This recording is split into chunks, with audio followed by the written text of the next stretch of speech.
च्या गजरामध्ये आपण त्यांचं स्वागत करूयात।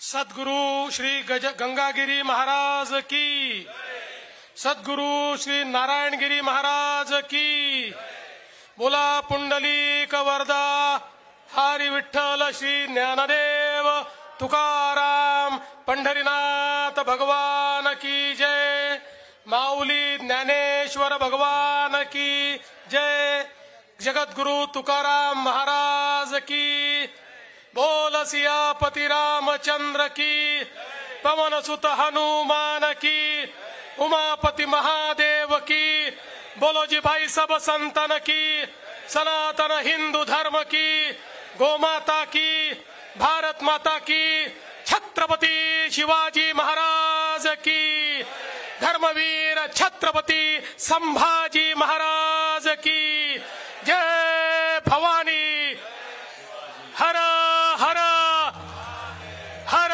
हर, जय श्री राम। आज परमपूजनीय हबप रामगिरी महाराजांच्या चरणी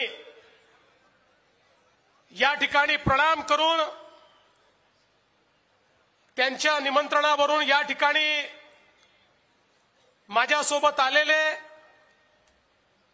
माझे सहकारी राज्याचे मंत्री श्री राधाकृष्ण विखे पाटीलजी, श्री गिरीश महाजनजी, विशेष रूपाने या ठिकाणी आलेले सुदर्शन चॅनलचे मालक आणि कर्मठ हिंदुत्ववादी असे सुरेश चव्हाणकेजी, मंचावर उपस्थित आमचे सहकारी रमेश बोरनारेजी, विठ्ठलराव लंघेजी, अमोल खताळजी, त्याचप्रमाणे धनंजय दुर्डे पाटील, अविनाश गलांडे पाटील, दिनेश परदेशी, अक्षय महाराज भोसले, आमच्या सहकारी स्नेहलताताई कोल्हे, बाळासाहेब मुरकुटे, भानुदासजी मुरकुटे, भानुदास भाऊसाहेब कांबळे, कैलासजी पवार, बसवराव मंगरुळे, राजेंद्र पिपाळा, जिल्हाधिकारी दिलीप स्वामी, त्याचप्रमाणे श्री वीरेंद्र मिश्रा, श्री विनय राठोड, मंचावरील सर्व मान्यवर आणि या ठिकाणी इतक्या विराट संख्येने उपस्थित असलेल्या, पहिल्यांदा तर रक्षाबंधन येत आहे त्यामुळे माझ्या सगळ्या लाडक्या बहिणी आणि सर्व माझ्या भाविक बंधूंनो, आज मी मुंबईवरनं आलो आणि मुंबईवरनं आमचं विमान उडाल्यानंतर आम्ही तिघही मंत्री अथांग समुद्र पाहत होतो आणि विचार करत होतो हा किती मोठा समुद्र आहे। त्यावेळी आम्हाला कल्पना नव्हती की या ठिकाणी सप्ताहाला आल्यानंतर जनतेचा समुद्र देखील आम्हाला पाहायला मिळेल। ज्यावेळी हेलिकॉप्टरने उतरत होतो त्यावेळी मी दोघांनाही दाखवलं, बघा त्या समुद्रापेक्षाही मोठा हा भाविकांचा समुद्र या ठिकाणी आपल्याला पाहायला मिळतोय। 178 वर्षाची ही परंपरा सप्ताहाची जी सद्गुरु गगनगिरी महाराजांनी सुरू केली, गंगागिरी महाराजांनी सुरू केली आणि आज रामगिरी महाराज अतिशय समर्थपणे गंगागिरी महाराजांची ही परंपरा या ठिकाणी चालवतायत। मागच्याही काळात मला येण्याची संधी मिळाली, त्याही वेळेस मी बघितलं इथली शिस्त, इथली भाविकता आणि सगळ्यात महत्वाचं इथे ज्यावेळेस प्रसाद घेतला जातो त्यावेळेची जी काही या ठिकाणची तत्परता आहे, या सगळ्या गोष्टी मला असं वाटतं जगापेक्षा वेगळ्या आहेत। म्हणजे जर आपण विचार केला तर याचाही एक गिनीस रेकॉर्ड तयार होऊ शकतो, अशा प्रकारची व्यवस्था या ठिकाणी पाहायला मिळते। खरं तर याचं निमंत्रण देण्याकरता परमपूजनीय रामगिरी महाराजांचा निरोप आला की मला मुंबईला यायचंय, पण मी निरोप दिला। खरं म्हणजे मुख्यमंत्र्यांच्या निवासस्थानी त्यांचं स्वागत करायला मला आनंदच झाला असता, पण मी निरोप दिला, पहिल्यांदा मला तुमच्या दारी येऊ द्या, पहिल्यांदा मला शनिदेवाचं दर्शन आणि या सर्वांचं दर्शन घेऊ द्या, तुमचं दर्शन घेऊ द्या, मग तुम्ही त्या ठिकाणी मुंबईला या. याचं कारण आपल्या सगळ्यांना माहिती आहे की ज्यावेळी लोकसभेच्या निवडणुकीमध्ये या महाराष्ट्रामध्ये एक प्रयोग झाला आणि त्या प्रयोगातनं एक प्रकारे वोट जिहाद अशा प्रकारची व्यवस्था उभी राहिली आणि राष्ट्रीय विचारांना पराजित करण्याकरता काही लोक एकत्रित आली आणि ज्यावेळेस हे षडयंत्र लक्षात आलं त्यावेळी आम्ही, मी असेल, शिंदे साहेब असतील, आम्ही सगळ्यांनी या महाराष्ट्रातल्या आध्यात्मिक शक्तीला आवाहन केलं आणि आम्ही परमपूजनीय रामगिरी महाराज आणि इथले जेवढे आध्यात्मिक संत आहेत त्यांना हे सांगितलं, हे राजकीय आक्रमण नाही आहे, हे आक्रमण आपल्या संस्कृतीवर असलेलं आक्रमण आहे, हे सांस्कृतिक आक्रमण आहे. काही मुठभर लोक हे जर एकत्रित येऊन या ठिकाणी धर्माच्या नावावर राष्ट्रीय विचाराला, संतांच्या विचाराला पराजित करू शकतात अशी भावना तयार झाली तर जसं पूर्वीच्या काळामध्ये आमच्या मंदिरांवर आक्रमण झाले, आमच्या संस्कृतीवर आक्रमण झाली, तसे मूक आक्रमण पुन्हा एकदा आपल्याला पाहायला मिळेल. सरकार येतील, सरकार जातील, खुर्ची कोणाचीच परमनंट राहत नाही, पण आपला देश आणि आपला धर्म हा कायम राहायला पाहिजे. कारण आपल्याला छत्रपती शिवरायांनी सांगितलं, स्वराज्य कशा करता, देव, देश आणि धर्माकरता, रयते करता स्वराज्य, हा मंत्र छत्रपतींनी आपल्याला दिला.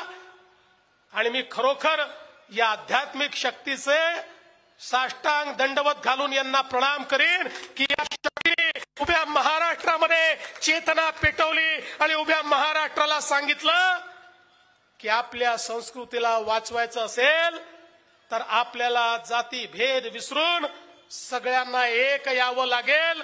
जो विचार संतांनी दिला, ज्या विचारातून 800 वर्षाची आमची परंपरा वारीची सुरू झाली, ज्याच्यामध्ये कोणी मोठा नाही, कोणी लहान नाही, जात नाही, पात नाही, भाषा नाही, प्रत्येक जण एकमेकांमध्ये विठ्ठलाला पाहतो, प्रत्येक जण एकमेकात पांडुरंगाचं दर्शन करतो, प्रत्येक जण फुगडी घातल्यानंतर एकमेकाच्या पाया पडतो आणि तूच मोठा आहे सांगतो. हीच परंपरा जिवंत राहिली पाहिजे. याकरता आमचे रामगिरी महाराजांसहित ही सगळी संत शक्ती मैदानामध्ये उतरली आणि तुम्ही परिणाम पाहिला. संत शक्ती ज्यावेळेस मैदानात उतरते सगळ्यांचा सुपडा साफ होतो. त्या ठिकाणी अभूतपूर्व अशा प्रकारचा विजय आम्हाला मिळाला आणि म्हणूनच मला या ठिकाणी येऊन जाहीरपणे या संत शक्तीचे आभार मानायचे होते आणि म्हणून मी त्यांना सांगितलं, तुम्ही येऊ नका, आधी मला येऊ द्या.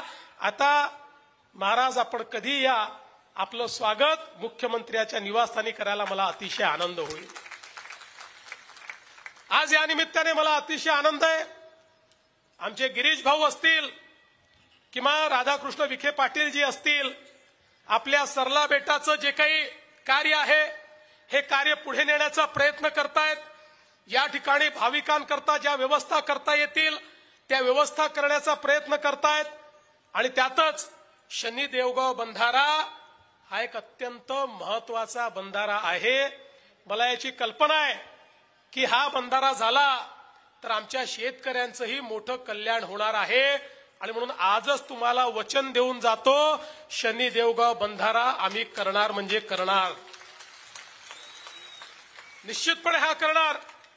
आणि यासोबत आमचे सुरेश चव्हाणके दिल्लीवरनं आले, ते विशेषत्वाने रामगिरी महाराजांचं या ठिकाणी एक संदेश देण्याकरता आले आणि ते म्हणजे या ठिकाणी जो काही सरला बेटाचा विकास आराखडा 109 कोटी रुपयाचा तयार झालेला आहे, हा विकास आराखडा त्या ठिकाणी कार्यान्वित झाला पाहिजे.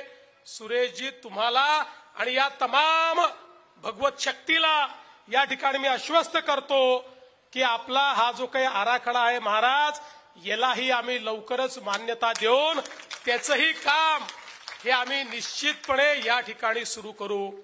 खरं म्हणजे आज आपल्याला मोठ्या प्रमाणात या ठिकाणी परिवर्तन करायचं आहे. आणि सगळ्यात महत्वाचं जर काही असेल तर एकीकडे आज आपण आपल्या शेतकऱ्यांना त्या ठिकाणी मोफत विजेची व्यवस्था उभी केली. आता दिवसा 12 तास वीज आपल्याला द्यायची आहे. येत्या काळात सोलरची वीज देखील आपण देणार आहोत. पण त्यासोबत आमच्या शेतकऱ्यांना सिंचनाच्या सोयी देऊन त्यांना कायम कर्जाच्या विळख्यातनं आपल्याला मुक्त करायचं आहे. आणि म्हणून सगळ्यात महत्वाचं काम आपण हातामध्ये घेतलंय. आमचे दोन्ही मंत्री या ठिकाणी कामाला लागलेले आहेत आणि आम्ही ठरवलेलं आहे या ठिकाणी आमचा जो काही सगळा बाहेरचा भाग आहे, विशेषतः आमच्या ज्या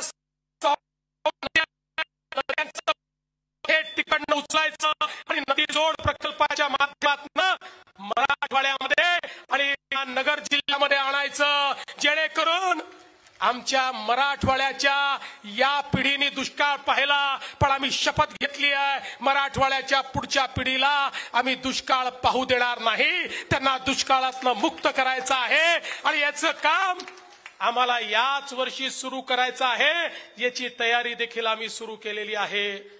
बंधू भगिनींनो, हा जो काही आशीर्वाद आम्हाला मिळालेला आहे, या आशीर्वादातून आम्हाला मोठं परिवर्तन घडवायचं आहे.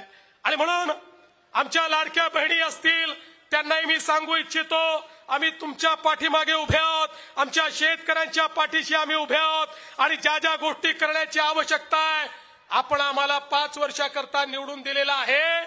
मी तुम्हाला याच मंचावरनं सांगतो, 5 वर्षानंतर तुम्हाला आम्हाला निवडून दिल्याचा आनंदच असेल, तुम्हाला कधीच पश्चाताप होणार नाही. असं काम या ठिकाणी आम्ही करून दाखवू. आणि म्हणूनच जेव्हा आपल्याला काम करायचं असतं त्यावेळी आपल्या पाठीशी आध्यात्मिक शक्ती देखील लागते. आध्यात्मिक शक्ती ही आपल्याला सन्मार्गाने चालायची ताकद देते. आध्यात्मिक शक्ती ही आपल्याला सुविचार देते.